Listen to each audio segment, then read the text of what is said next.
Hello dear English lovers. చాలా సందర్భాల్లో మనం ఇలాంటి సెంటెన్సెస్ వాడుతూ ఉంటాం. ఎక్కడికి వెళ్ళాలో నాకు తెలీదా, ఏం మాట్లాడాలో నాకు తెలీదా, ఇలా నాకు తెలీదా అంటాం కదా. మరి అప్పుడు ఇంగ్లీష్లో ఎలా చెప్పచ్చు?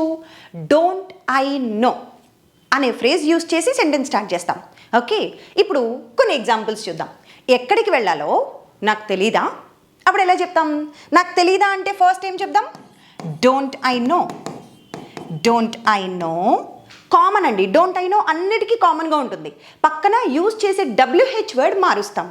ఎక్కడికి ఎక్కడికి అంటే వేరు కదా. Don't I know where to go. ఎక్కడికి వెళ్ళాలో నాకు తెలీదా, ఏం చేయాలో నాకు తెలీదా. Don't I know same as it is రాసేయండి. డోంట్ ఐ నో ఏం చేయాలో, ఏమిటి అంటే వాట్.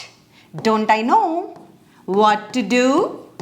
ఏం చేయాలో నాకు తెలీదా, ఎప్పుడు నేర్చుకోవాలో నాకు తెలీదా. నాకు తెలీదా అంటే don't I no. Don't I no ఎప్పుడు అంటే వెన్. When to learn.